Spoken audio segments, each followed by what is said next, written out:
Olá, gente, tudo bem? Esse é mais um Arquipapo que a gente tá gravando. Eu sou a Renata, eu tô aqui com o Gabriel. Presente. E com o Kazu. Olá. E hoje nós vamos falar sobre um pouco da arquitetura chilena. Mais especificamente em Santiago.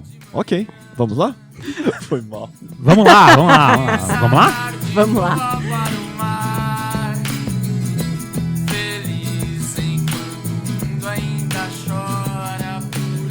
Mas por que a gente resolveu falar da arquitetura dos arquitetos, né? De algumas obras de arquitetos chilenos? Cazu, por quê? Por quê? Começa aí. Acho que as razões são muitas, né? Sim. Não, mas o Chile, né? A gente foi analisar recentemente aí no mundo, né? Parece que a arquitetura contemporânea É chileno. é chilena. Não, mas começou vários arquitetos chilenos, eles começaram a ter bastante visibilidade internacional. A gente já falou de alguns aqui, né? É. Do Smiljan. Você vai falar... A gente vai falar os nomes versão Herbert Richards. É, isso. Não, mas é até engraçado porque eles...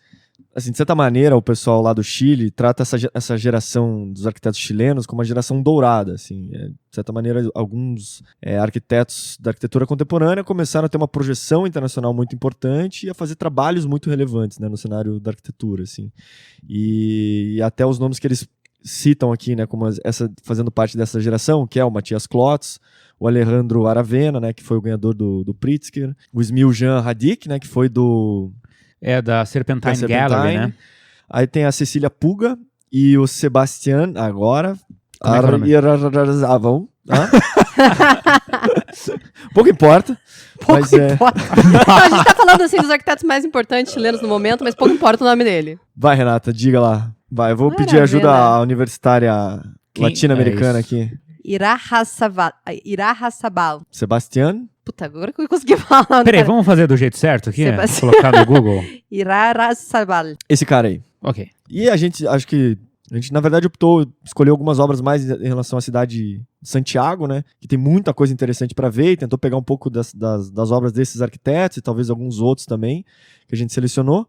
Mas é só pra ter um recorte, né? E também para ampliar nossos conhecimentos, porque a gente às vezes acaba olhando muito para Europa e tal, e a gente também tem que olhar, né, mais para... Nossos vizinhos aqui, né? Da pé a pé. Meu Deus. Ok.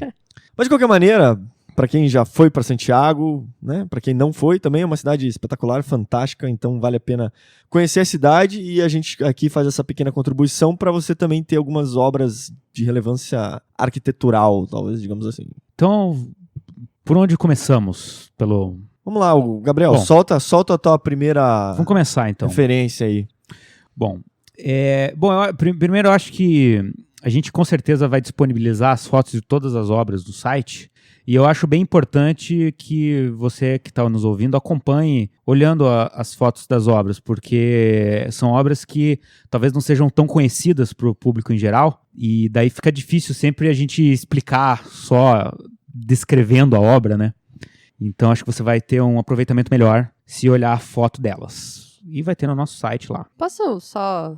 Assim, a base da idade desses arquitetos todos que a gente vai falar, eles, pelo que eu vi, eles estão todos, assim, entre 40 e tantos e 50 e tantos anos, assim. Muitos deles, dos que eu vi também, eles foram formados pela PUC do Chile, né? É verdade. Uma coincidência aí, né? E Porque é só a questão até uma das razões, sei lá, tentando explicar por que essa geração de repente se tornou relevante, assim, né? Por que surgiram, talvez, arquitetos tão importantes nesse período? E aí é isso, assim, a coincidência de ser todos da Pontifícia Universidade Católica do Chile, de ter um pouco essa vontade de, sei lá, de um tipo de ensino que permitiu surgirem esses arquitetos, assim, uma maneira de encarar o ensino da arquitetura de uma maneira diferente. E aqui para a América Latina também tem a questão do Chile ser talvez o país mais desenvolvido, digamos assim, em termos econômicos e tal. Então que também permite desenvolver um tipo de arquitetura um pouco diferente do que os países latino-americanos, né? Uhum. Mas é incrível porque, assim, você começa a comparar, inclusive, com os Estados Unidos e Europa, e o Chile também tem uma produção riquíssima, né? Mesmo não sendo tão rico quanto os países europeus. Então, o Matias Klotz, então ele tá mais ou menos na mesma faixa etária desses arquitetos dourados chilenos. Então, ele é de 65. Ele se formou na PUC também, né? Como os demais que eu já falei. Ele tem bastante produção de casa. E são umas casas bem legais, assim, bem diferentes. Então vale a pena também, além dessas... A gente vai falar de 2 obras dele aqui, mas além dessas 2 obras dele, eu acho que vale bastante a pena dar uma olhada nessa produção de casas dele. Então, um dos projetos dele, a fábrica... Na verdade, uma reforma da fábrica da Hunter Douglas, lá em Santiago, que é, na verdade, na região metropolitana de Santiago. O projeto ele foi bastante divulgado ali na plataforma de arquitetura, que é o ArcDaily, até porque eu acho que eles têm uma grande parceria com a Hunter Douglas no site e tudo, e ficou bem bacana.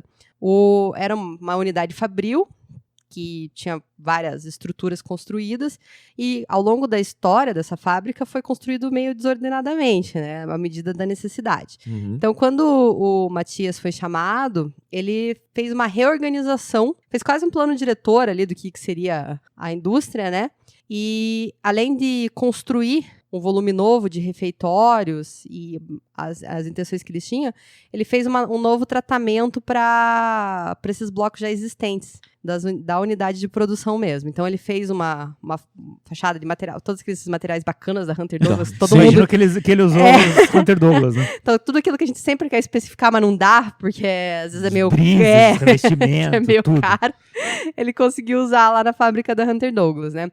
Então, apesar do volume, que ele é um pouco, de fábrica, ele é um pouco fechado, até os volumes que não tinham as aberturas, ele fez um tratamento colorido, né, com brise soltinho, que trabalha com o vento. Então, o que eu gostei, que eu queria destacar desse projeto é exatamente isso. Mesmo uma fábrica, né, que é uma coisa mais chata, mais rígida, ele deu um tratamento, assim, com uma linguagem interessante. Ele também conseguiu fazer, nesse volume novo, né, que ele fez, ele conseguiu fazer uma mistura de materiais, então ele tem um volume mais metálico apoiado num volume de madeira, e eu já vi também em outros trabalhos dele esse uso da madeira, que eu acho que também vale a pena destacar. Então, uma outra obra dele, que é bem bacana, bem contemporânea, é a Biblioteca Central da Universidade Diego Portales.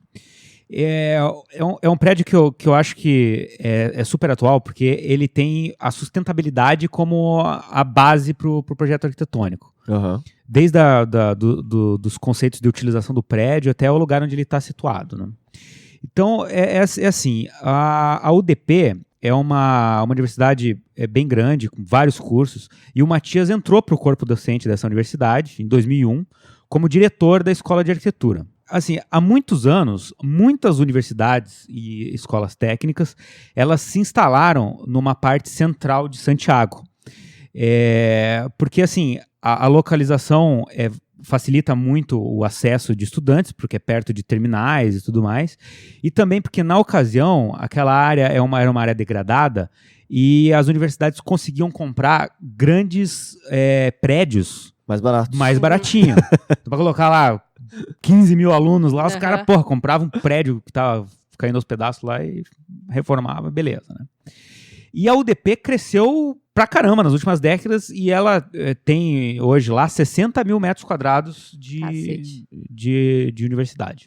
Aí no início dos anos 2000, foi feito um plano de expansão dessa universidade. Iam abrir diversos outros cursos e iam precisar de mais espaço. Então, essa nova infraestrutura, eles estavam em dúvida se eles iam para um subúrbio de Santiago e vendiam tudo que tinham ali no centro da cidade, ou se eles iam continuar lá comprando alguns outros prédios, né? Mas tendo que reformular e ampliar a estrutura que eles já tinham. Né? Exatamente. E lá no centro da cidade tem uns prédios que são que tem valor histórico. Então, são tombados, assim. Então isso também teria mais investimento, porque você teria que recuperar esses edifícios com essa preocupação do restauro, né? Então, o Klotz, ele participou da comissão que ia ajudar o reitor a tomar essa decisão, né? E eles recomendaram que a universidade ficasse no centro da cidade e começasse um processo de regeneração daquela área. Né? Excelente. Que a UDP, na verdade, era a maior universidade da região. Então, ela seria um plano a ser seguido, assim, né? Só para pegar o gancho também, que nem a gente comentou do Acupuntura Urbana, do livro do Jaime Lerner, essa questão da universidade, ele comenta, assim, de que a universidade, quanto mais no centro tiver, é melhor, tanto para a cidade quanto para os estudantes, né? Exatamente. Isso que é muito interessante. Transporte, moradia, daí isso acaba gerando moradia na região. E a relação dos estudantes com a realidade, né? Também com a cidade, assim, que é muito importante. Exato. A gente, aqui, a nossa experiência de nós três é de campus, né? As faculdades que a gente fez ficam num campus afastado da cidade. E você fica naquele mini mundo, né? Eu acho que, principalmente para o estudante de arquitetura, você poder viver a cidade, você poder usufruir do comércio que tem ali do lado, entender melhor como que é a relação das pessoas com o espaço público, é bem legal, né? Sim, bem mais enriquecedor. E eles entenderam, no caso, que se o resultado fosse satisfatório, essa ação ia aumentar o prestígio da universidade dentro da cidade. Porque o público reconheceria o esforço da universidade em preservar a memória daquele bairro e a qualidade do entorno. Então, a ideia deles é que, no futuro, as outras universidades podiam seguir o mesmo caminho, né? Uma bola de neve de boas coisas. Nossa, que bonito. E daí contrataram o Matias. Mas o Matias era do corpo docente e auxiliar do reitor? Exatamente. O cara é um cara bem influente, pelo jeito, né? E daí ele falou, escolha eu pra fazer o projeto. Uma coisa leva a outra, né? Uma bola de neve. Bola de neve de boas coisas. Tô com uma ideia aqui. Que ideia. Assim vai. Tá no lugar certo na hora certa. Tá certo. Ou melhor, criar um ambiente para você ser contratado. Isso vai ser uma próxima aula aí que a gente vai dar, um próximo Dica podcast. pra vida. Enfim, contrataram o cara como coordenador, né, para fazer o plano diretor dessa expansão dos novos prédios. E de lambuja, contrataram ele para fazer mais 3 prédios. O edifício de múltiplo uso, a Faculdade de Medicina e a Faculdade de Economia e Administração. Excelente. Perceba que nenhum desses é o nosso projeto em destaque aqui, a biblioteca. Pois é, né? Mas eu vou chegar lá. Então tá. Tá meio longo. Porque é o seguinte... E é isso por hoje, então beijo. Estouramos então, o tempo. Léo, daqui a pouco eu volto. Não, então é o seguinte, se você quiser saber o que vai acontecer com a biblioteca, escute o próximo podcast da semana que vem. Caralho. Mas a biblioteca se encaixa porque, na verdade, ela é uma extensão do edifício de múltiplo uso. Ok. O edifício de múltiplo uso foi construído em 2004 no pátio de uma casa dos anos 40. E daí, na ocasião, o terreno dos fundos dessa construção, ele era um barracão que não tinha nenhum valor arquitetônico, assim. Então o Matias já pensou lá em 2004, falou, porra, qualquer hora a universidade vai poder comprar esse barracão aqui e fazer algum outro projeto. Então, nesse edifício de múltiplo uso, ele deixou a parede dos fundos completamente livre de infraestrutura ou de estrutura de concreto mesmo. Entendi. Deixou lá própria pra ser derrubada depois, digamos assim. Sem maiores problemas. Deixou Malandramente. Malandramente. E foi o que aconteceu. Lá pelas tantas, a universidade comprou o terreno e daí nesse terreno resolveram fazer a biblioteca em 2011. Bom, então como eu disse no começo, o que norteia esse projeto são os princípios da sustentabilidade.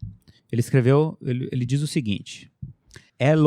Posso falar em espanhol? Nossa, sério que você vai fazer isso, cara? Por favor. Vai lá, vamos lá. Então, Estamos ansiosos para esse momento. El objetivo foi desarrollar uma identidade ligada a uma arquitetura responsável, consciente de seu entorno contemporâneo e sustentável. Então, o que ele falou é justamente que a sustentabilidade é que é o bacana. Tá. Traduzindo aqui, né? Pra quem... Então, assim, se você olha ali pra essa construção de frente, ela tem um ritmo, assim, de floreiras, umas floreiras suspensas, assim, brancas, cada uma de um tamanho diferente no determinado ritmo. E tem uma intenção de que essas floreiras, tem uma intenção de que dessas floreiras cresçam umas trepadeiras ali que filtrem a luz solar lá pra dentro. Entendi. Tem a intenção, porque ainda não rolou? Nas perspectivas tá lindo. Nas fotos eu ainda não vi nada crescendo naquelas floreiras. Mas enfim. Tá bom. E o bacana é que dentro do edifício, esse ritmo é replicado em determinadas coisas, assim, sabe? Tem um pátio central lá que é bem iluminado. Então, os brises que ficam nesse pátio central para dentro das salas de aula também seguem um determinado ritmo. O piso, que tem uns desenhos lineares assim com ripas, de madeira, também tem algumas com outras cores, criando esse mesmo ritmo. Então esse ritmo, eu acho assim, que cria um movimento super legal nos ambientes. Alguém desenhou muita paginação nesse projeto, né? Deve ter sido punk aí. Nossa. Deve ser aquele negócio assim, tipo, não tá bem certo. Sabe aquele arrumadinho, aquele desarrumado pensadinho, assim? Aham. Sabe que o cara que... Sim, porque você tem que desalinhar, tipo, 1 metro. Se você desalinha 10 centímetros, parece que só foi Que é assentado erro, né? torto. Então, assim, todos os espaços públicos, ele tem esse ritmo e cria um contraste legal com os ambientes da biblioteca, que são mais monótonos, mais calmos. E dentre as características sustentáveis, né, que leva que o edifício leva, eu destaquei algumas aqui. Bom, primeiro que ele foi o primeiro edifício universitário chileno feito nos parâmetros do LEED, Que é a certificação. que é a certificação do Green Sustentável. Building Council, né, que é a mais utilizada aqui no Brasil e eu acho que No mundo. no mundo, né? Então, assim, existe a reutilização da água, Que selo que eles têm? selo Gold, Gold. que é o segundo melhor. O Platinum e tem o Gold, o segundo melhor. É porque ele é da geração dourada. Nossa, acho que deu por hoje, hein? Um grande abraço. Eu não consegui me conter, desculpa. Tem uma outra questão que o LEED valoriza, né? Que é a localização, né? Que já é numa área urbanizada, né? Então, aquela decisão, aquela ideia que o reitor tinha de mover a universidade para o subúrbio, não pontuaria no LEED, né? Lógico. A partir do momento que a gente já fica numa área urbanizada, densificada, isso é valorizado. Próximo a terminais de transporte coletivo e tal. Exatamente, porque senão você tem que levar uma infraestrutura toda nova, né? De transporte, de luz, energia, coleta de lixo, etc., para uma outra região. E você enfatiza o uso do carro, né? As pessoas Exato. acabam indo para lá de carro, que não é legal. Tem estacionamento de bicicleta, fazem, enfim, dando incentivo ao transporte alternativo. As fachadas de vidro são com vidros de alta performance, que melhoram o rendimento do ar-condicionado lá dentro. Fora isso, tem aquele sombreamento, aquela intenção que ele tinha de fazer um sombreamento, né? Na fachada com vegetação. A iluminação zenital que ele faz no átrio deixa as salas bem mais iluminadas, Sim. né? Porque daí ilumina a área de biblioteca lá dentro. Excelente. Né? Mas, de certa maneira, protegendo os livros também. Como é que é isso? É porque tem aqueles brises, eu comentei rapidamente que no pátio ali central tem uns brises que protegem lá dentro, filtram a luz. E é isso aí, esse é o prédio. Quantos andares ele tem? Assim? Não é alto, cara, deve ter uns 4, 5 andares. Mas ele é maçudo, né? Ele é bem maçudo. Na verdade é bem interessante a quantidade de luz natural que tem dentro das salas para uma região tão adensada onde ele está situado. Assim. Acho que é mérito pro ponto verde pro Klotz. Klotz ou Klotz? Klotz. Aí depende, né? O Klotz é mais aquele negócio que eu falei para você do portenho, né? Eu falo mais o espanhol da Espanha.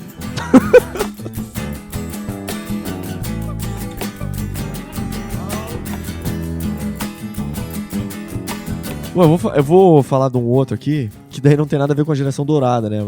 Mas tá em Santiago. Ok. Não, tem um edifício que é sensacional, que não faz... Uau! Sensacional. O Museu da Memória e Direitos Humanos, né? Ok. Que, na verdade, o projeto é do Estúdio América, que é um escritório brasileiro, Olha. né? Que construiu esse museu lá em Santiago.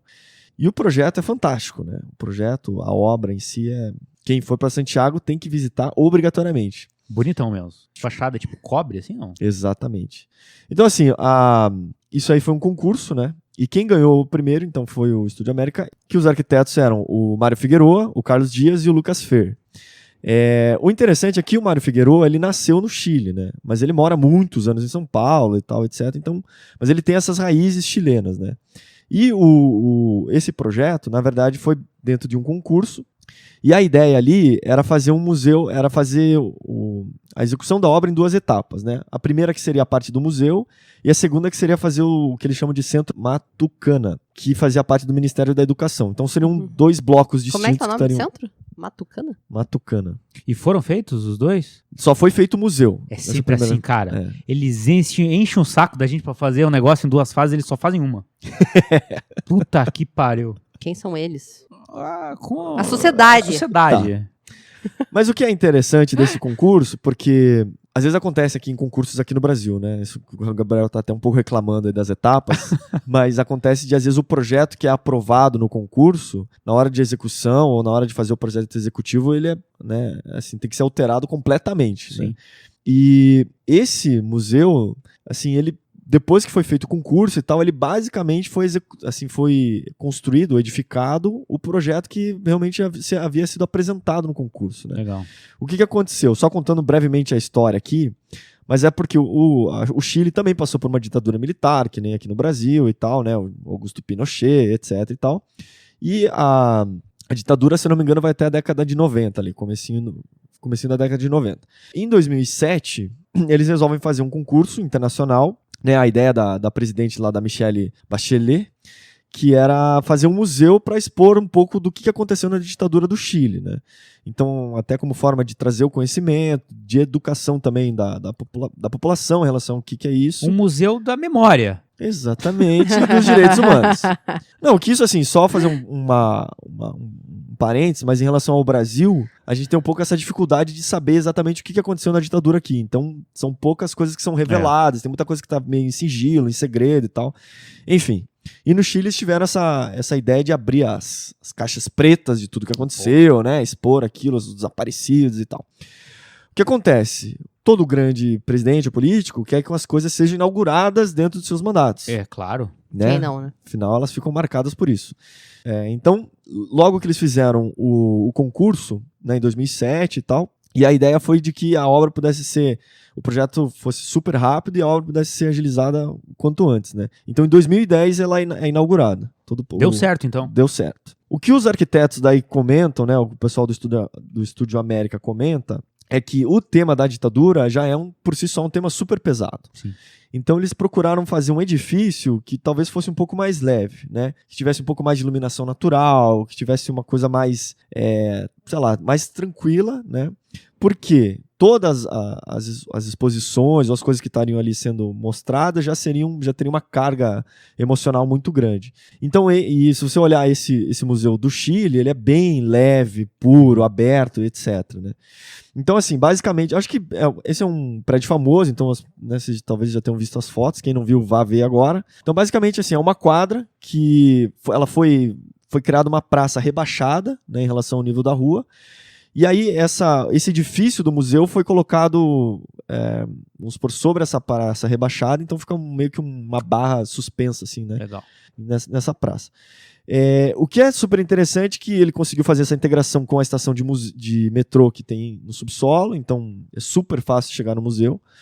E toda essa praça que está semi-enterrada, se transformou num puta espaço público, né?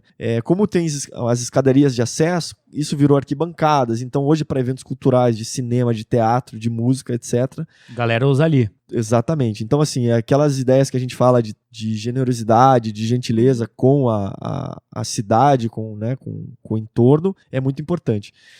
E o volume em si, basicamente, dessa barra, ela é uma barra de 18 metros por 18 de altura por 80 de comprimento. E são 3 pavimentos nessa barra e 3 pavimentos que também estão no subsolo. Um dos principais desafios, eu acho que desse projeto, primeiro, a obra precisava ser executada de maneira super rápida. Uhum. Tá? E a segunda, que também tem as questões de terremotos que acontecem no Chile. Então essas foram as 2 principais questões estruturais que o pessoal comenta. Rápido e sem cair. E sem cair.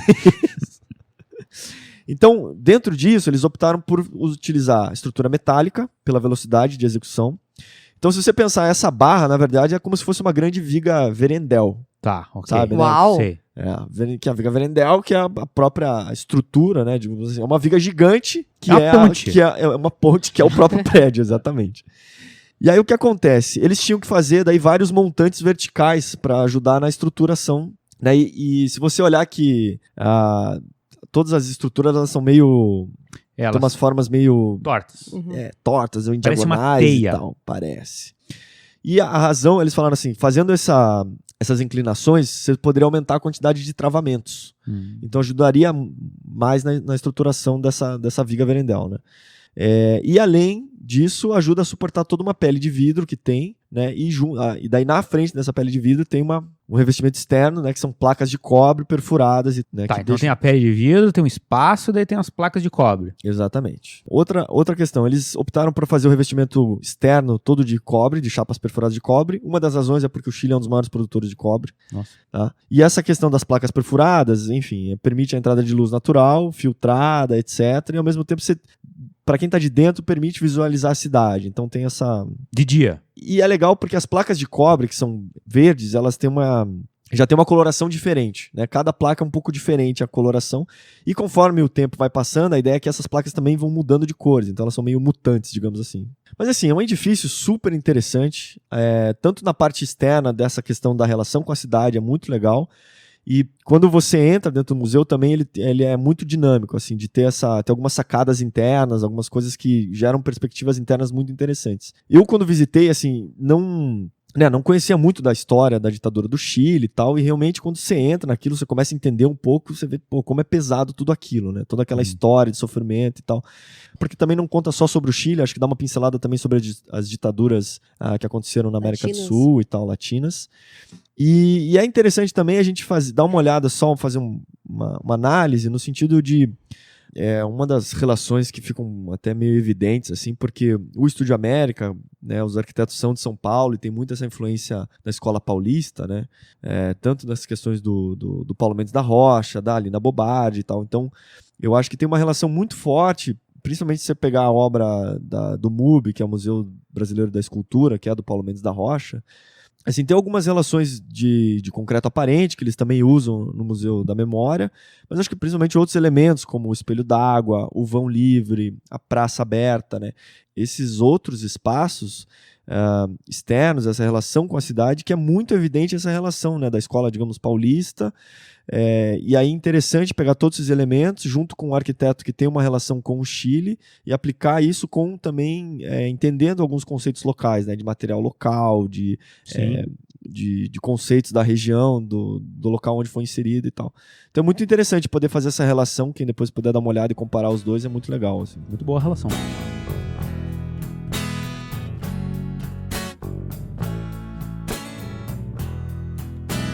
Agora na sequência a gente vai falar de duas obras do escritório esquerdo Lehmann, que é um escritório já consolidado, chileno, ele não era essa geração dourada, é um pouco mais sênior. Que o escritório foi fundado em 84, eles já são mais antigos mesmo, pelo arquiteto Luiz Esquerdo e pela Antônia Lehmann, que apesar de eles serem mais velhos, eles também foram formados na PUC. Olha aí. Será que tem outra universidade lá, fora a PUC? Sério?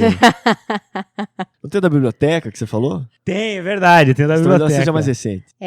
Então, esse primeiro edifício que a gente vai falar deles aqui é o edifício Marnantiales. Na verdade, a gente escolheu ele também na lista aqui, porque ele apareceu em várias publicações e ele é tido como um edifício importante da arquitetura chilena. Ele foi concluído em 1997 e ele está inserido num bairro que, segundo os arquitetos, é que ele não teve, assim, não cresceu ordenadamente, né? Surpresa, né? Afinal de contas, é América Latina. Latinoamérica. Mas, enfim, o que você... Daí, o prédio ele é muito bonito, vou falar um pouco dos detalhes dele aqui, da fachada e da composição. E quando a descrição do arquiteto, ele fala, eu sentia que eu precisava fazer um volume ordenado, um volume mais puro ali para aquele entorno. Você não vai citar ele em espanhol, que nem eu. Então, isso. Você vai falar não vai falar na língua nativa dele. Ele é arquiteto... Nossa... Enfim, e ele... Daí eu gosto muito de ver as obras no Google Earth, assim, pra você ter uma noção, porque as fotos que você vê em publicação são sempre lindas, né? Sempre céu azul, aquela coisa isolada. E a foto é sempre um recorte, né? Não é a realidade. A Não realidade é o Google Earth. Exato, isso é a realidade. Aí, assim, você pode ter percepção do real. Daí eu fui dar uma olhada no Google Earth e realmente tem... Né? É uma farsa. Tem prédio... Não, o prédio é bonito pra caramba. Tá falando da região.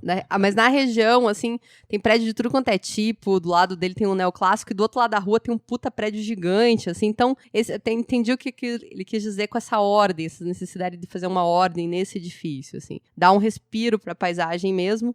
E é um lugar que está bastante adensado. E ao contrário do próximo edifício que a gente vai ver, da sequência ali, ele não tem espaço para você apreciar, assim, né? Tá num entorno urbano, é bem adensado. Então, eu acho que dentro dessa condicionante ele ficou bem colocado, assim, sabe?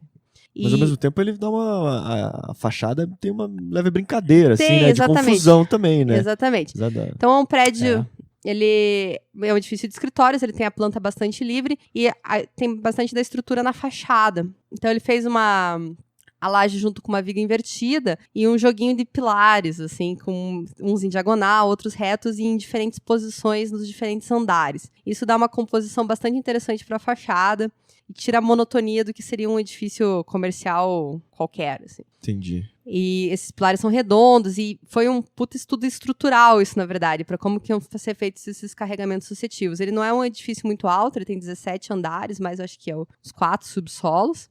E até o 10º andar ele tem quase como se fosse um anexo junto, que é uma complementação desse edifício. E essas estruturas foram deixadas aparentes, né, as vigas e pilares. E do lado ele colocou esse bloco junto com um granito cinza. Então todo o volume fica muito harmônico, junto com as peles de vidro, características também desse uso. Achei legal. Legal, bom, muito bom. Tem outro deles aí também ou não? Então, o outro edifício deles é o Cruz del Sur. E qual que é a forma dele? Ó, então é bem fácil, porque ele é um prisma puro, assim, quase puro. Então, fecha o olho, é bem fácil de imaginar. Fecha o olho, vamos fechar o olho, vamos lá, momento. Pensa num funil. Tô pensando. Imagina se esse funil, em vez de ele ser redondo, ele fosse quadrado. Um funil de base quadrada. Isso. Tipo uma pirâmide. Tipo um tronco de pirâmide. Só que a pirâmide ela tá apontada pra cima, o funil tá apontado pra baixo. Lembra o funil? O funil ele é mais gordo lá em cima. Tá bom. Mais baixo, lá embaixo. É um funil. Quadrado. Tá. Esse é um negócio, inclusive. Esse é o prédio? Esse é o prédio. Inclusive, ele, como o funil, ele termina com aquele... Qual que é o gesto que você tá fazendo? O pessoal não tá vendo, Gabriel. Com o biquinho. Ele termina com o biquinho. Com o biquinho. Né? Não Esse termina com o esse biquinho? é o termo Pra técnico. água não cair fora da garrafa? Ok. Então, ele também termina com um pilarzão grandão, assim, único. Que recebe Quadrado. toda a estrutura. Caralho. Que recebe toda a estrutura. Toda sobrecarga. Isso. Então, vamos lá. Agora você sabe o formato. Ele fica num lugar super movimentado. Tem viaduto, tem coisa. O maior terminal da cidade tá ali perto. Então tem muito pedestre também andando por ali. Então a única coisa nesse prédio que toca o solo é o biquinho do funil. É mesmo? É porque fica falando biquinho, mas é generoso, né? Então, É um prédio grande, né? Não, o prédio tem alguns andares ali, não é muito, muito alto, não. Mas ali no biquinho do funil, você tem toda a circulação vertical do edifício. Então, como a única parte que toca o solo é essa circulação vertical, você tem um espaço livre, grande, para os pedestres passarem por ali. Você ocupa menos espaço no nível do pedestre, né? Mas é uma coisa que eu tava falando do outro lá, é que realmente, eu acho que na frente é uma praça, não sei bem o que é. Do outro lado, a avenida é grande, tem um canteiro. Então, a área livre ao redor do edifício é grande. Tem bastante espaço lá pra ir pra trás e olhar o prédio. Assim, a gente tá fazendo esse exercício de imaginação, tudo, mas tem no nosso site lá. Eu acho que vale mais a pena olhar a foto antes de imaginar. Não, o legal é exercitar a imaginação. Então esquece, não vou colocar foto desse prédio lá. Foda-se. Não, faz o que você quiser também, não sei. Também. Foda-se. Imagina e depois vê a foto tá pra ver se é igual. Vamos fazer isso. Meu Deus. Cara, que babaca. Enfim, eles tiraram partido da relação que os edifícios comerciais têm com a circulação vertical. A circulação vertical num edifício comercial funciona como uma avenida que serve todos os andares. Então, eles adicionaram a função estrutural a esse núcleo de elevadores e escadas e evidenciaram isso na volumetria adotada, né? Você olha para o prédio e você vê que é aquele puta ponto de apoio único que vai sustentar todo o prédio. Porra, né? toda. Essa solução tem várias características positivas para o projeto. Como você falou, quando a gente estava falando do outro prédio, Santiago tem problemas com terremoto. Uhum. Se você só tem um ponto de apoio chegando no solo, isso torna o edifício mais resistente ao terremoto. Porque você imagina só um edifício com vários pilares, quando acontece o abalo sísmico, a terra ela treme e cada pilar chacoalha para um lado e é muito mais fácil o prédio se desconjuntar inteiro. Quando você tem só um ponto de apoio, ou um ponto de apoio mais pontual, ele vai para cima e para baixo, mas não sai muito desse eixo Z, entendeu? Bom, vamos acreditar no que você está falando. Não foi eu que falei. Tá. Só para fazer só prédios com ponto de apoio. E outra coisa bacana é o seguinte,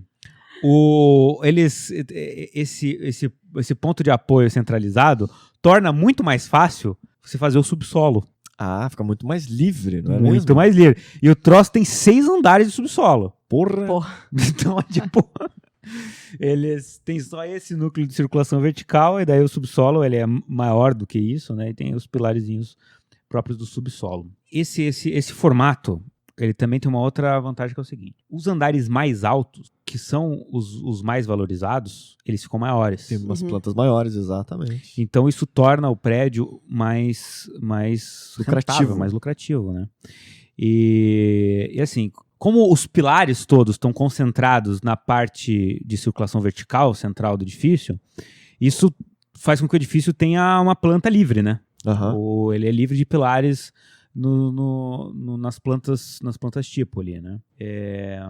As janelas todas, elas vão do piso ao teto em todos os andares. Mas esse formato cônico faz com que os andares de cima gerem uma determinada sombra nos andares de baixo.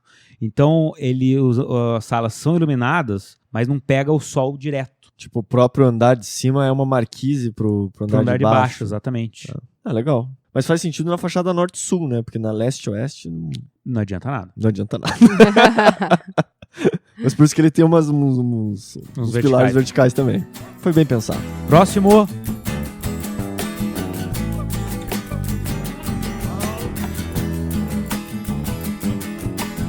Eu vou falar de um outro edifício, agora saindo desse caos que o Gabriel falou, de grandes circulações e tal, que chama-se Capela do Monastério Beneditino.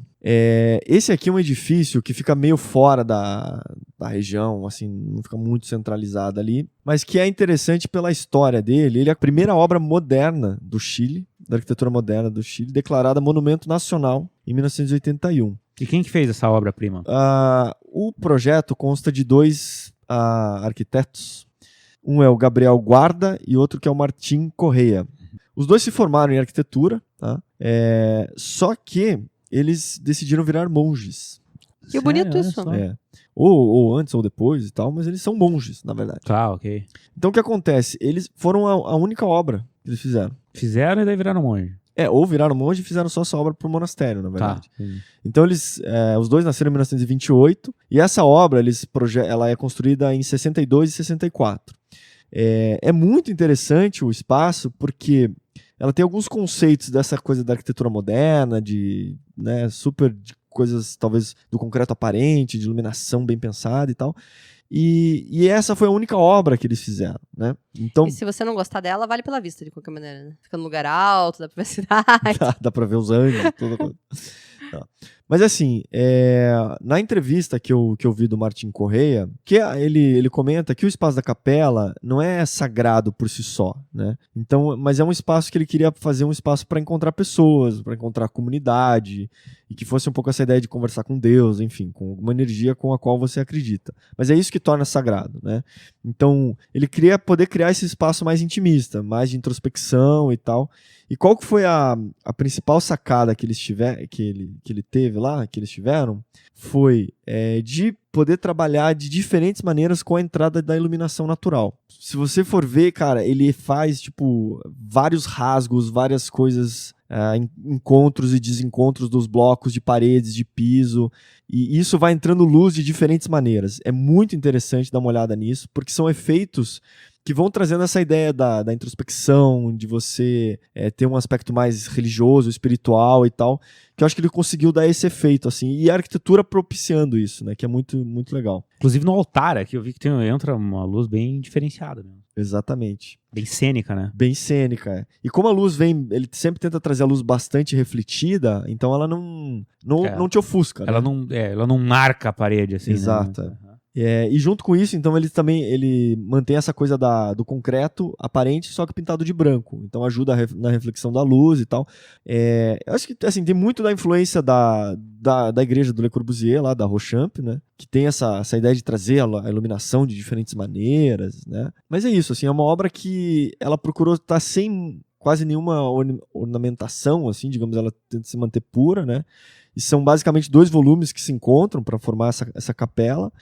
E, cara, é muito legal, é muito interessante as imagens, quem puder visitar. Vai lá. Então, o próximo arquiteto que a gente vai falar aqui é o Smiljan. Agora não sei se eu falo Smiljan. Smiljan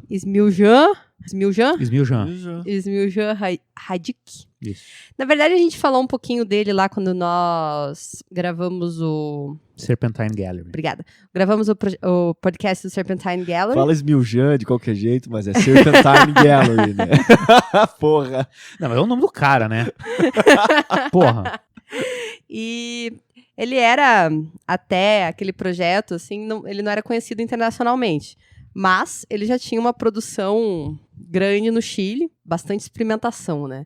Ele acabou sendo conhecido nas entrevistas que ele dá, sendo bem reconhecido exatamente por essa experimentação que ele tem. Esse partido que ele toma de estudar formas efêmeras, de estudar contrastes, de estudar leveza de material, tudo muito embasado em conceitos que ele busca para as áreas que ele está projetando. Então, lá no Serpentine não foi diferente, né? Então, era um projeto bastante conceitual, cheio de ideias e de experimentações. E a gente separou alguns projetos dele para falar aqui no podcast de arquitetura chilena. Ele está na geração dourada dos arquitetos. Então, ele se formou na PUC em 89, é próximo ao ano do Aravena, de graduação, né? Eles têm uma... Eles eram amigos? Ou um fazia bullying com o outro? Não, é próximo, mas não... Eu ouvi dizer que eles se odiavam. Você quer espalhar um boato novo, assim? E ele começa com o escritório dele já em 95. O primeiro projeto aqui que a gente vai falar, que está lá localizado em Santiago, fica dentro do Parque Bicentenário, que é uma área gigantesca que tem em Santiago. E o projeto começou através de um processo de licitação, lá em 2005. Esse projeto do quê? Do Restaurante Mestiço, que fica no Parque Bicentenário. Ah, sim. Fantástico. Então, ele é resultado de um concurso, de uma licitação pública que foi feita, né, pro parque, para essa região do parque, e lá em 2005. E a primeira proposta dessa ocupação, desse projeto, era uma estrutura meio flutuante também, meio de PVC inflada, como se fosse uma estrutura leve. Acabou que acharam lá pelas tantas que não era a melhor opção. Uhum. Que era melhor tratar com um elemento construído fixo. E daí que eles acharam que o município, na verdade, não ia aprovar o projeto, não ia rolar. E disso eles acabaram desenvolvendo para o pavilhão, que é esse restaurante mestiço hoje, que é muito legal, assim. Então, ele está localizado na frente de um espelho d'água dentro do parque, que está um pouquinho mais baixo, mas não é um espelho d'água qualquer, ele tem uma forma toda diferente, assim, toda pensada. E é um pavilhão puro, ele dá uma horizontalidade grande, assim, né? Quando você está olhando a distância ele fica bem resolvido na paisagem. E a estrutura de cobertura, que é quase como se fosse um vigamento, é um vigamento paralelo, ela é sustentada por umas putas e umas pedras, assim. Pedras de verdade, né? Pedras de verdades. Dos Flintstones, assim? É. Então, os elementos são bem horizontais, ele tem um piso gigante, assim, com outra elevaçãozinha, que é a parte do restaurante em si. Daí a cobertura tá quase que flutuando, porque as vedações são de vidro, e é tudo erguido por essa estrutura de pedra. Sensacional, né, o projeto. Sensacional. A cobertura também, parte translúcida, né, então tem bastante iluminação natural também dentro do contexto dele. Explica um pouco o uso da pedra do Serpentine, né? Que também ele usou um pouco isso, né? Essas bases meio pré-históricas, assim, e tal, né?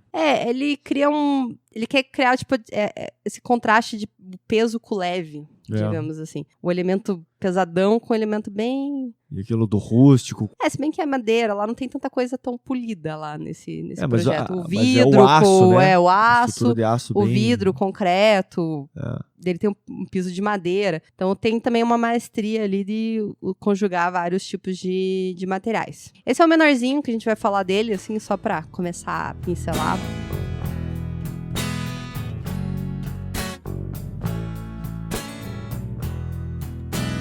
Bom, então é o seguinte, eu vou falar do edifício. Vocês sabem onde é que fica o edifício mais alto da América Latina? Gabriel, eu chutaria que fica em Santiago. Já que esse é o tema. Certa resposta, apesar do tom de deboche. Se chama Gran Torre Costaneira. Gran Torre. Isso. Tá. Tem 300 metros de altura. Meu Deus. E 64 andares. Ela está integrada num complexo de um shopping center lá, que é o Shopping Costaneira Center. Então, assim, tem no embasamento é o shopping center, e daí desse embasamento surgem 5 torres, da qual uma delas é nosso a mais alta. Ponto focal aqui. Lá em cima tem um mirante, né? Lógico, né? Tem que ter, né? Sim, Porra. dá pra ver toda a América do Sul lá. Não, porque tem os Andes ali. Tinha esquecido, desculpa. Mas dá pra ver os Andes, é uma ótima vista dos Andes e tal, é super legal. O elevador é o seguinte, você entra no shopping center, o acesso à torre é pelo shopping center. Então você acessa o shopping center e pega um elevador. O elevador sobe os 300 metros da torre em 30 segundos. Tipo Usain Bolt, assim. Então, assim, o complexo todo foi projetado por um cara chamado Ernesto Barreda, que é um conhecido arquiteto e pintor chileno que morreu esse ano. Com 86 anos, um senhorzinho. Ele se formou na PUC também, evidente, só que em 1953, então ele já é de uma outra geração. A torre em si, a Torre Costaneira, ela foi projetada em conjunto com o César Pelli, sim, que é conhecidíssimo arquiteto argentino, exato, que fez alguns dos arranha-céus mais altos do mundo. Por exemplo, a Petronas Towers, exatamente, lá de Kuala Lumpur, né? Missão Impossível lá e tal. Dá pra se jogar de lá. Dá. Então, ele fez também a Torre de Cristal de Madrid, que foi a torre mais alta da Espanha até 2008, quando Norman Foster construiu a Torre Caja Madrid, que ficou 1 metro mais alta. Galera... Não, eles fazem de propósito. A galera faz um... Lá em Nova York eles tinham isso. O cara vai lá e construiu uma antena que era 30 centímetros maior do que a antena do vizinho ali. Porra, aí não vale, hein? Não vale, eu também acho. O Pelli, ele se formou em Tucumã, na Argentina, e se mudou para os Estados Unidos. Continuou os estudos na Universidade de Illinois. É americano, se naturalizou. Uhum. E depois que ele se formou, ele iniciou a sua carreira no escritório do Eero Saarinen. Chique pra caralho, E depois criou o seu próprio escritório. Tá, mas isso tudo que a gente tá falando é do César Pelli. César Pelli. Tá. César Pelli fez a torre. Em conjunto com o cara que fez todo o complexo lá, que é o vovozinho lá. Ernesto Barreda, rest in peace. Então, voltando pra torre. A construção demorou pra caramba. Inclusive, se você vai no Street View, tá em obra. Ela foi interrompida por 11 meses em 2009 por causa da crise econômica mundial. E depois, na construção, eles tiveram um problema, porque a torre ela é inteira de vidro. E eles tiveram problema com os lotes de vidro que estavam chegando, que são todos importados, né? Então, começou a chegar uns vidros roxos, assim, tipo, um diferente do outro. Atrasou pra caramba lá. E a torre é muito bonita e tal, mas tem muitas críticas à torre devido ao porte dela. Sim. A região em que a torre tá inserida é conhecida como Sanhattan. Palha pra caralho, né? Sanhattan? É tipo Manhattan de Santiago. Sério?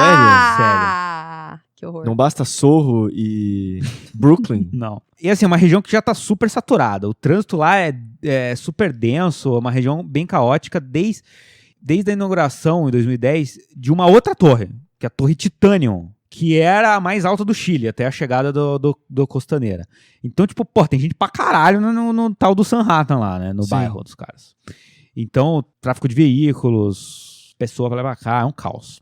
Fora isso, os vizinhos acham um saco a a torre, porque dependendo da época do ano, a torre chega a fazer uma sombra com mais de 2 quilômetros. A hora que o sol nasce, né? Mas Vai é fazer bastante, isso. 2 quilômetros, né? O impacto na vizinhança é Por exemplo, você que, pô, tem tua casa lá, tipo, a 1 quilômetro de distância, de repente a noite chega mais cedo pra você. A estrutura dela é uma estrutura de aço e custou mais de $1 bilhão de dólares. Só a estrutura. Cara, é coisa caro, pra caralho. É bastante dinheiro? Porra, é bastante dinheiro. Tá. E essa torre, ela é considerada um marco da arquitetura praticada em áreas de abalo sísmico. Ah, eu tinha esquecido esse detalhe. Tem esse detalhe. Meu. Puta. Não, Então, você tem que fazer um puta arranha-céu em área Pois de é, a cima. torre mais alta da América Latina fica numa região No pior lugar que tinha pra Porra. fazer. Mas assim, ela já passou por um test drive. Em 2010, o Chile sofreu com os sucessivos terremotos e a estrutura da torre já estava em pé.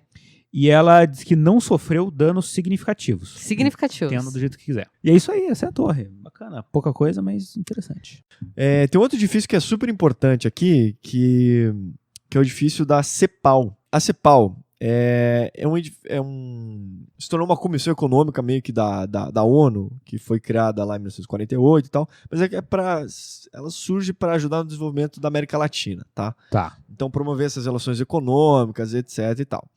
Em 1960, é promovido um concurso para se fazer esse edifício que daí ficaria em Santiago, no Chile. Quem ganha esse concurso é um cara chamado Emílio Duhart. Tá? Mas é a sede da CEPAL, assim. É a sede da Tá. CEPAL. Então ele ganha um concurso em 1960 e a construção daí é completada em 1966. Só para você ter ideia, na verdade é um edifício que ocupa a quadra inteira, então ele é 100%. E a ideia principal é que ele mantém vamos supor, você faz o edifício ocupando todo o perímetro dessa quadra e deixa o miolo relativamente livre, criando esse pátio interno. Assim. Ele é um edifício realmente emblemático lá para o Chile, porque ele usa toda uma estrutura de concreto armado aparente, né, as estruturas bem robustas, uma coisa bem tectônica mesmo, e ele abre, assim, como é um edifício de grande porte, né, então ele também tem essa escala meio monumental, assim. Não tem como não lembrar da FAUSP, por exemplo. O que eu acho interessante também, que eu dei uma pesquisada em quem que era esse arquiteto, né? Porque o Emílio, ele nasce em 1917. Em 1941, ele se forma na Universidade Católica, né?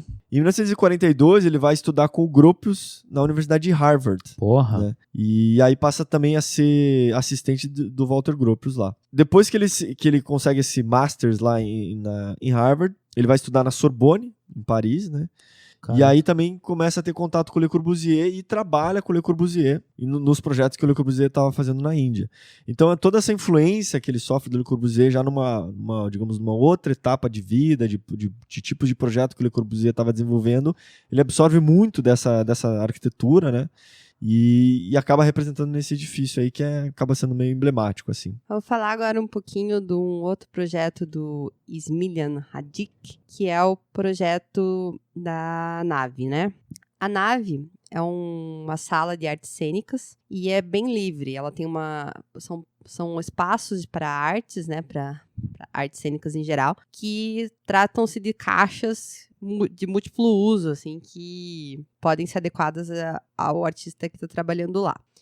A fachada da construção é a única que é histórica, né? Ela permaneceu intacta depois de ter sofrido incêndio, terremoto. E com isso, o interior dessa caixa, né? Ela ficou completamente vazia. Então, a ideia do projeto era realmente trabalhar com uma planta livre. E no térreo, poucos elementos existem ali, né? Existe a caixaria de circulação vertical, que é a escada e elevador, uma parede só para apoio de arquibancadas que são móveis, e o resto fica muito mais livre. O bacana nesse projeto é que também tem uma área na cobertura que é para eventual instalação de uma estrutura de circo, uma estrutura mais efêmera, que também é bem de acordo com o que o Smiljan propõe, né? Essas estruturas, às vezes, um pouco efêmeras, o leve e o pesado, né? Esses contrastes que ele gosta. Os principais espaços da nave são uma sala escura, né? Que é o espaço principal, que ele é um espaço de 150 metros quadrados. Ele tem uma sala branca,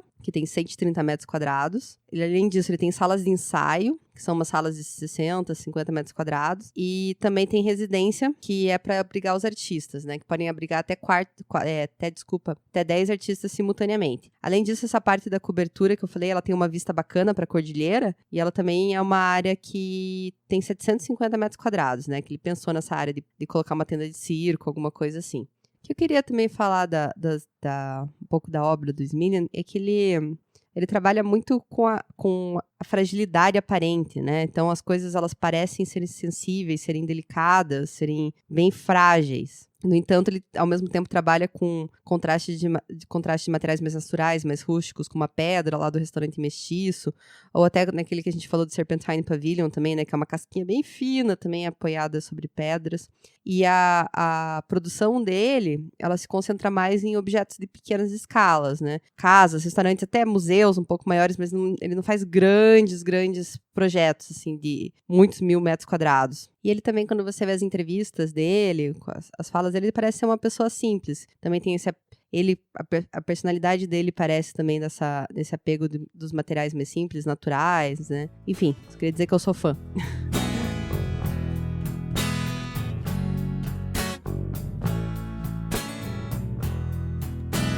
O projeto que é bem interessante, que é o do Alejandro Aravena, que é o Centro de Inovação da Universidade Católica, né? Que eu acho que vale a pena dar uma olhada no TED Talks do Aravena. Isso é verdade. Isso tá lá ele explicando direitinho e tal. Esse Centro de Inovação da Universidade Católica, ele faz um questionamento que a maioria dos edifícios contemporâneos utilizam muito a fachada de vidro. Sim. Né? Como forma de estética, enfim.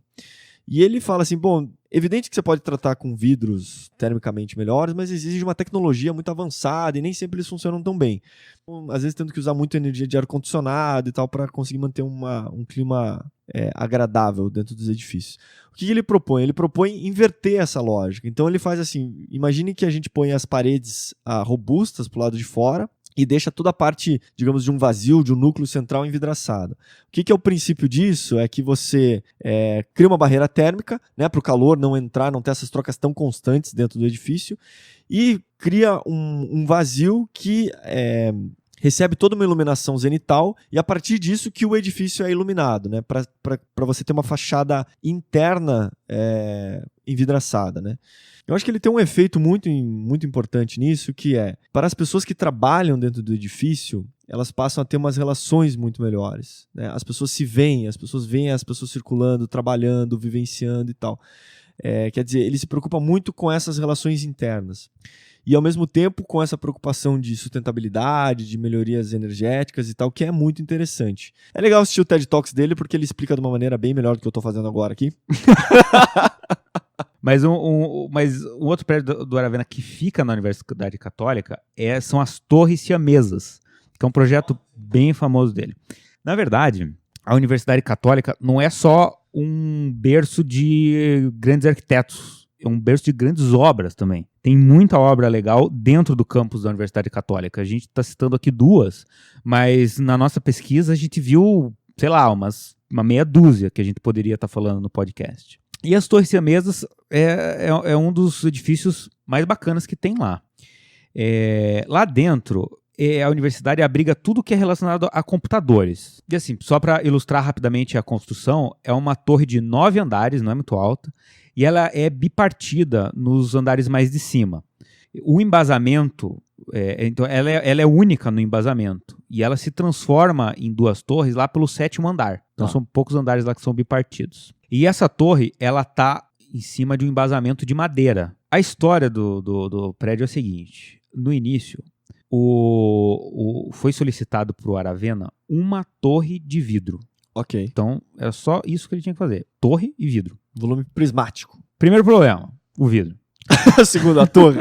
Segunda torre, exatamente. Então, vamos falar do primeiro. Usar o vidro como fechamento lá em Santiago, ele achava um pouco complicado. Mesma coisa que você citou nesse outro prédio.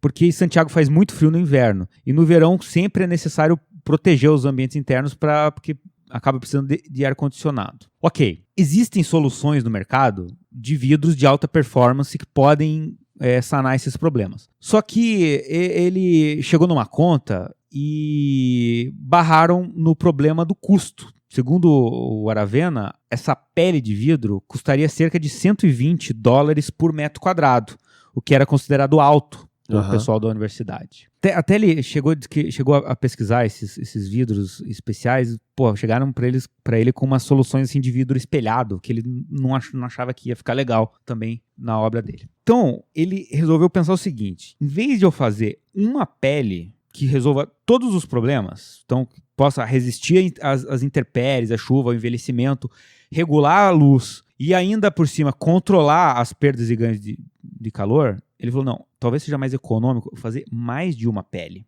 Cada uma resolvendo um problema diferente. Olha lá. Então vamos lá. Ele resolveu fazer uma pele exterior, a pele externa de vidro. Ok. Mas um vidro comum, não um vidro todo tranchant. Então o vidro ele é muito ruim para o controle de temperatura, mas ele é excelente para resistir ao envelhecimento, às intempéries. Manutenção, etc. Né? Só passar um pano. Só passar um pano. Só se pendurar e passar um pano. Então o que você vê ali, aquela forma da torre, na verdade, é essa pele de vidro que está solta do corpo principal do edifício. Ok. O corpo principal do edifício ele projetou com uma pele de fibrocimento, que é uma merda pra chuva e tudo, mas é muito bom do ponto de vista térmico. Tá, mas aí não tem transparência. Não, tem umas janelas. Ok. Tá? Tipo, ele tem uma Um fachada prédio interna. comum, na real. Por dentro ali tipo um prédio comum. Com janelinhas. Com janelinha. Daí, entre as duas peles, tem ar que acaba fazendo um efeito chaminé. Então vamos lá. Prédio de fibrocimento. Aí, tipo, a pele de vidro, ela tá a alguns centímetros desse prédio. Então, entre as duas peles tem o efeito chaminé, que ajuda a controlar a questão térmica. A soma dessas peles foi de $90 por metro quadrado. Mais barato contra os 120. Então, 30% mais barato que a solução com o vidro de última geração. Resolveu o problema de custo e de usar vidro. Excelente. Tá? Segundo problema, qual que era? Mas aí só tem um questionamento também, que perde um pouco de espaço também, né? Mas tudo bem. Quem sou eu pra questionar? Cala a boca, Kazu. Tá, mas tinha um outro problema. Toda escolha é uma renúncia, né? Tá. Tinha outro problema, que era a torre. O que aconteceu era o seguinte, o programa era um pouco reduzido demais. Então, não tinha o que ele fazia, que a forma da torre, ela ficava tipo achatada, gorducha, não ficava uma torre esbelta. Porque o programa era muito pequeno. Então, por mais que ele tentasse reduzir a área dos andares, a proporção vertical não ficava boa. Sabe? Ficava uma construção meio chatuca, assim, sabe? Tá. Uma tarracadinha. Foi daí que ele teve a ideia de partir o edifício em dois. Lembra que era uma torre ciamena. Então, como é que ele fez? O prédio, ele tem uma base única. Mas, à medida que ele vai chegando no coroamento, ele reparte o prédio em duas cabeças. Assim, ok. Né? Tá muito complicado? Não, tá certo. São siamesas. São siamesas. Da cabeça pra cima. Não, pra cabeça pra baixo. Então ele consegue fazer com essa forma, ele consegue fazer com essa solução de um jeito que, dependendo da perspectiva que você tome, ela parece que é uma torre só. Ele teve o cuidado de fazer cada uma dessas duas torres com o perfil do vidro, ele tem uma coloração levemente diferente entre essas duas torres. Então ajuda a criar a individualidade de cada uma das duas torres, mesmo elas estando unidas na base. Entendeu? Então até ele fala aqui, ó. Frontalmente, o edifício parecesse um volume único bicéfalo, assim, tipo uma coisa bizarrinha. Mas em perspectiva, pela diferença cromática que tem nos perfis, você pudesse identificar cada uma das duas torres. Ah, tá. Entendeu? Cada uma tivesse ainda a sua personalidade, né? Exatamente.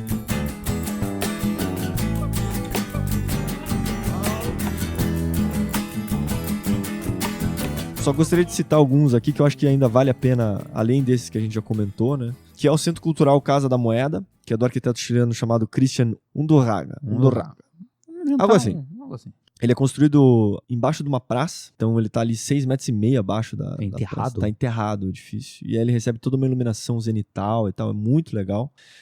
Cara, todos aqueles conceitos que a gente adora de promenade, de arquitetura, você vai descendo por uma rampa e vai, sabe, conhecendo o edifício, e daí vai entrando por galerias e tal. E por cima é uma praça? É uma praça. Legal. É muito legal, é muito, muito bacana o edifício. Quantos andares tem pra baixo? Eu acho que são 2. Mas é muito legal. Vale muito a pena dar uma olhada lá. Isso ficar numa parte bem central de Santiago. Acho que quem for pra lá vai ver. Também tem a Gabriela Mistral, que na verdade é uma poetisa. Poetisa. Enfim, ela é uma pessoa famosa porque ela ganhou o Prêmio Nobel de Literatura de 45. E foi criado esse centro cultural para promover esse encontro das artes, né? De teatro, de música, de artes visuais, de dança, etc. E, cara, é um espaço gigantesco, assim, enorme mesmo.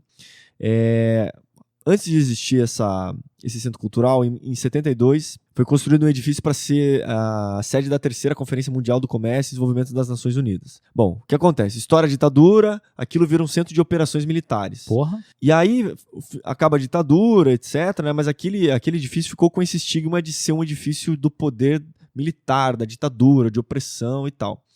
Em 2006, sofre um incêndio, então parte desse edifício, ele pega fogo e tal, por causa do incêndio. Entendi. E aí o que acontece? Então eles, cara, vamos reconstruir esse edifício e tal, será que a gente não consegue trazer ele, mudar um pouco essa característica pesada que ele tinha militar e trazer para um aspecto muito mais social, né? E aí é feito um concurso público de projeto, né? Um concurso de arquitetura. O arquiteto chamado Christian Fernandes ganha e aí desenvolve em 2010, ele acaba desenvolvendo esse projeto. Então, tanto nessa ideia de quebrar o estigma, né, dessa questão militar, eles tinham premissas básicas, né, que seria essa abertura, que o edifício tivesse essa abertura para a cidade, a criação desse novo espaço público, que tivesse uma questão de trazer a comunidade e os agentes sociais para participar e para ajudar nessa reconstrução de um espaço, né. Um negócio comunitário, assim. Exatamente. Então, hoje são basicamente 3 grandes espaços, que é o centro de artes cênicas e de música, né? Tem uma parte grande que é uma parte de biblioteca, uma parte que são para salas de ensaio, museus, exposição, e uma outra parte que é um teatro para 2.000 pessoas.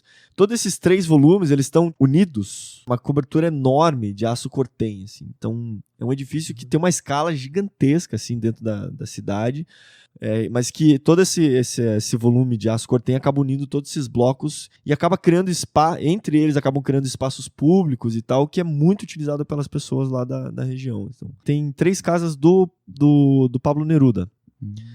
Não vou entrar em termos arquitetônicos e tal, mas tem uma que fica em Santiago, que é a La Chascona, se não me engano, tem uma chama Isla Negra e a outra que é La Sebastiana, em Valparaíso.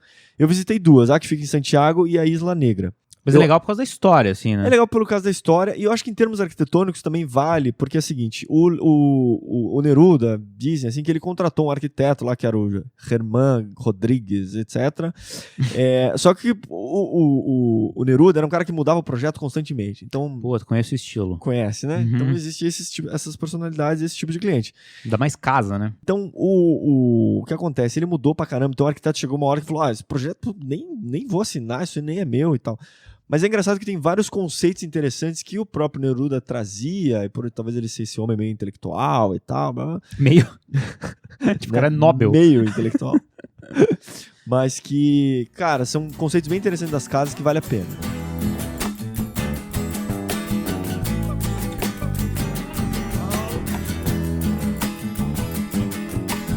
Então, gente, no último episódio a gente acabou não conseguindo fazer os agradecimentos em virtude do nascimento do Davi. Nasceu? Nasceu, tá do teu lado. É isso que tá chorando. Né? Parabéns. Obrigada. Obrigado. Eu vou começar falando dos comentários que a gente recebeu no site. Então, a gente teve o Paulo Ferreira, que falou que curte muito o nosso trabalho, deu os parabéns, obrigada. O Isaías, ele comentou no Abstract, que foi o primeiro podcast que ele ouviu nosso, que ele conheceu através do agregador de podcast, gostou muito e vai tentar ouvir os outros. E ele sugeriu pra gente fazer um podcast também sobre Grand Designs, quem sabe? Ah, que legal, que é outra série da Netflix, né? Que é outra série da Netflix, que também fala das pessoas que estão construindo suas próprias casas, então... Legal. Aguarde cena dos próximos capítulos. Então que ele seja bem-vindo e que a gente entre nessa maratona aí, Grand Design, é isso? Isso mesmo. O Kleber Maciel, ele escreveu lá que ele adora o programa de vocês, sinto muita falta da faculdade e das conversas gostosas que tínhamos com os amigos sobre arquitetura. Tenho recordações maravilhosas daqueles dias e ouvindo vocês eu me volta esse sentimento maravilhoso. Forte abraço e obrigado pelos programas. Boa, que legal. Obrigada a você por ouvir. A gente recebeu aqui também do Marcelo. Vou ler aqui o que ele escreveu pra gente, né? Ele escreveu: Bom dia, arquitetos. Obrigado pelo novo episódio. E acho que esse assunto veio em boa hora. Ele escreveu no Porque Eu Fiz Arquitetura. Ah, tá. Uhum. Sendo coincidência ou não, cada parte deste novo podcast me bateu o que eu tenho passado nesses últimos meses de faculdade. Parei de me perguntar o porquê escolhi fazer arquitetura e passei a me perguntar por que continuar nesse caminho, nessa faculdade, nessa turma, etc. Recentemente, fiz 31 anos e isso pesa bastante na hora de me relacionar com os colegas de turma. Nunca fui o cara mais político e já não tenho mais paciência com certas conversas dentro da sala de aula. Comecei o curso meio tarde, com 27 anos, e me sinto sempre atrasado. Não sou o melhor no que faço, não sei escrever bem, não sou o melhor desenhista, enfim, sou exatamente o estudante mediano, sempre Olá, fui. Kazu. Tá certíssimo, ele tá na profissão certa. Continua aí. Gosto da arquitetura e não me entendo mal, mas sinto-me muito desanimado com esses fatores, especialmente com a competitividade e a falta de parceria dentro da sala de aula. O estudante de arquitetura é bastante orgulhoso e eu cansei de discutir o que é certo ou o que vai dar resultado nos projetos. Sempre fui muito metódico, mas ultimamente tenho aberto mão disso e tenho deixado as coisas rolarem para ver onde vai dar. Vejo meus trabalhos sendo entregues com inúmeras situações não resolvidas, resultados muito aquém do que eu posso fazer, blá, blá, blá, blá. Estou no 7º período e não reprovei nenhuma vez sequer até agora. Ele escreveu blá, blá, blá, blá. Não fui eu, desculpa. Tá. Parecia que você tava tirando sarro. Não, foi ele, ó. Enfim, continuo esse podcast, sinto bastante falta de ouvi-los com mais frequência. Obrigado por conteúdos relevantes. Ô, Marcelo, normal. Todo mundo se sente assim, seja com 31 anos, seja com 20. Não, ainda mais ele disse que ele entrou na faculdade com 27 anos, né? Então, 27 anos, a maioria do pessoal entra com 17, né? É uma grande diferença, né? Acho que é normal se sentir um pouco deslocado, né? Eu tenho um colega que entrou na faculdade com 45 na faculdade de arquitetura. Tá aí, terminou a faculdade, tá trabalhando, tá feliz. E é legal porque depois que ele se forma, ele não precisa dizer quando que ele se formou, né? Exato, ele já tem um cara status super experiente, Exato. né? É, mais fácil também. Mas essas situações que você sente, assim, o projeto não tá bem resolvido, sabe? Sempre. Eu acho que é absolutamente normal, né? E até essa questão do ego, né, que ele comentou ali dos alunos, eu acho que isso faz parte também, e vai acontecer tanto na vida estudantil quanto na vida profissional também. Mas eu acho que com o tempo você vai se cercando de pessoas que talvez possam te ajudar dentro do questionamento dos seus projetos, você questionar os outros para que os projetos evoluam, né? Mas assim, o que eu acho que a gente pode acrescentar é que me parece super normal o que você tá passando, todo mundo passa por isso, e às vezes na vida profissional, que nem o Caso falou também, fica tranquilo que... Termina logo esse curso. Do lado de cada dos formados é um pouco mais fácil, eu acho, não sei. Meu Deus. São outros problemas. Também, gente, obrigada por continuarem avaliando no iTunes, faz bastante diferença pra gente. O iTunes é importante. Então, vamos lá. Eu queria agradecer o Luiz Gé, que escreveu pra gente lá no iTunes. Ele falou que é ótimo. Como estudante de arquitetura, já usei episódios como material de estudo para um trabalho. Tá louco, cara? Não faça isso, cara. E ele escreveu lá ainda que deveria estar nas matérias obrigatórias da faculdade e acompanhar o podcast. Obrigada. Daí do Samir Cabete, ele escreveu lá também: arquitetura descomplicada, sempre com muito humor e muito conhecimento, com muita informação e qualidade na pesquisa de cada tema. Estão de parabéns. Melhor conteúdo de podcast de arquitetura da internet. Muito obrigada. Muito obrigado. A gente tem lá o Vinícius Flores, também escreveu, que ele mora em Itaúna e estuda arquitetura na Una Divinópolis, em Minas Gerais. Nos 50 quilômetros entre as cidades, vou rachando de rir e aprendendo com vocês. Parabéns, que venham vários podcasts. Valeu. A gente teve o Mr. Brock, escreveu que é um grande achado. Muito bom lá escutar uma conversa sobre arquitetura. Mandou parabéns pra gente pela qualidade da gravação, pelo conteúdo e pela simpatia. E daí o Veneza 16, que Veneza, sem gênero. Escreveu que é imperdível, podcast de arquitetura, conteúdo de muito, muito boa qualidade, transmitido de modo descontraído por jovens profissionais. Muito obrigada pelos jovens. É interessante para estudantes, profissionais interessados na área. Vida longa ao Arquipapo. Obrigada. Legal. Beijo no coração de todos vocês. Eu queria aproveitar e agradecer também um amigo meu, o Vitor. Ele ouviu o primeiro episódio do Arquipapo, que é sobre filmes e séries lá com os personagens... Puta, o pior episódio. O pior episódio. Mas ele fez só um complemento lá, que a gente tem um filme chamado Os 12 Homens e uma Sentença, em que até, né, quando a gente gravou, ficou aquela brincadeira de que talvez o cara não precisava ter sido arquiteto e tal. E daí ele comentou, cara, com certeza ele precisava, porque no momento que eles estavam investigando sobre a morte do cidadão que morreu, como o cara era arquiteto, ele conseguiu analisar a planta e ver que a distância percorrida não batia com o tempo da morte do cara, enfim, era super relevante. Pô, queria agradecer também o Pixel Arc, que mencionou a gente também, alguns outros podcasts de arquitetura no Instagram, né? Fazendo aí uma propagandinha aí pra gente. Opa, a gente agradece, né? Porque a gente tá sempre procurando. E também o Café Arquitetura, também no Instagram, colocou a nossa logo lá, como uma dica, né, para conferir aí o Arquipapo. Pô, ótima dica. Então também quem quiser segue os caras aí, só pra dizer. Isso, Café Arquitetura e o Pixel Arc. Então tá, tudo no Instagram lá, né? Tudo no Insta. E também teve o negócio do dia do podcast, não teve? Teve o dia do podcast aí, parabéns, podcast. Que todos os podcasts de arquitetura se abraçaram e mandaram Foi lindo. um abraço entre todos, né? Foi A magnífico. gente mandou um abraço também. Vamos ver, no Insta, o episódio, né, sobre o teto teve muita repercussão aí nas redes sociais. Se você ainda não ouviu, ouça, Não, porque bombou, realmente. é emocionante. Nas nossas redes sociais a gente teve bastante participação de pessoas que contribuem já com o teto, né? A Kathleen Souza escreveu aqui, ó, episódio tão incrível como viver essa experiência. Foi aí que escolhi em que lado eu queria estar nesse país. Como voluntária, só tenho a agradecer pela divulgação de vocês. A Lisandra Ramos escreveu aqui, ó. Sempre penso o que estou fazendo da minha vida quando entro no prédio da faculdade. Mas passa depois que lembro que arquitetura é um cursão da porra. E hashtag foto do cabelo azul. Eu queria também falar de alguns e-mails que a gente recebeu. Posso aproveitar? Lógico. Então tá bom. Eu vou começar com o e-mail da Eduarda Martins, que ela escreveu pra gente lá. Cara, conheci o podcast de vocês num acaso gigantesco. Teria uma prova de arquitetura da felicidade na matéria de fundamentos. Caraca! Eu era a única da sala que sabia o conteúdo e todo o restante pirando por não entender o professor. Eis que então ouvi o podcast e falei, porra, é exatamente isso que o prof quer. Sair mandando o link pra todos da turma e graças a vocês a prova foi extremamente tranquilo, todos viciados e passamos a maratonar. Também nunca esquecemos do savoiezinho. Então, se puderem, mandem um beijo pra galera.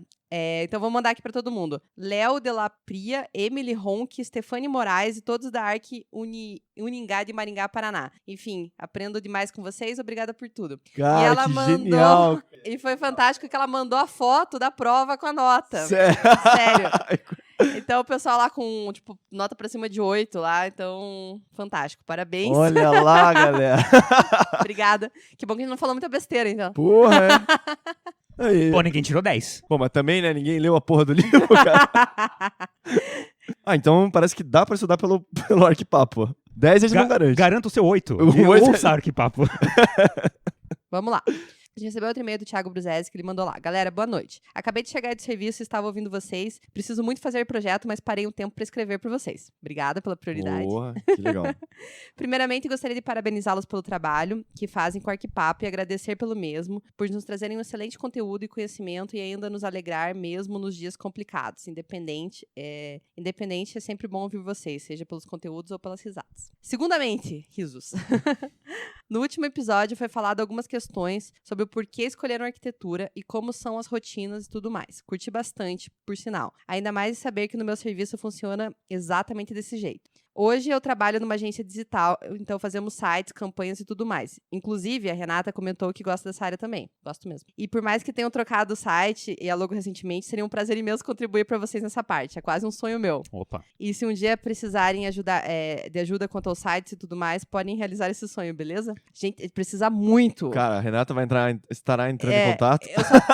Eu gosto, mas não entendo muito, tá? Só pra deixar claro. A terceira coisa, que é um desabafo, /dúvida, /opinião, sei lá mais o que. Estou no Hashtag medo? Estou no 4º ano da faculdade, bem complicado, inclusive. Como comentei acima, trabalho em uma agência digital, na agência Crivos lá. Em 2011, fiz design gráfico. Assim que saí do ensino médio, o que me proporcionou entrar lá. E em 2012, eu fazer o que eu faço até hoje. Somos uma agência pequena, basicamente sempre gostei do que fiz. Porém, na metade do ano, o pessoal lá me convidou para ser sócio da agência e é óbvio que aceitei. Uhum. Resumindo um pouco, estou quase terminando a faculdade, mas confesso que estou meio perdido, pois uma das coisas que acredito ser mais interessantes para o curso é o estágio, onde você vai ter na prática a realidade do mercado, das tarefas e tudo mais. Mas é uma coisa que eu não vou ter como fazer. Não posso largar a sociedade da empresa para fazer um estágio. Mas, ao mesmo tempo, fico imaginando eu me formando daqui a um ano e não sabendo a realidade dessa área, como funciona. Tenho 24 anos e, sinceramente, não conheço ninguém dessa idade sendo dono de uma empresa. E, por incrível que pareça, até sinto inveja dos meus colegas do curso que fazem estágio e sabem como é o cotidiano. Ao mesmo tempo que se torna mais perto eu ter meu próprio escritório e se torna muito mais distante eu não saber como funciona. Me desculpem pelo textão, hahaha, mas acredito que uma opinião de quem está no mercado e ouvindo os podcasts tem essa liberdade de contar. Iria me ajudar bastante pra clarear a minha mente. Mas, galera, obrigadão mesmo pelo que fazem. Espero contribuir com vocês no sentido de incentivar e seguirem em frente com isso, de coração. Abraços a todos. Thiago Lee. Pra mim, fazer estágio foi muito importante realmente pra complementar o que é estudado na faculdade ali, né?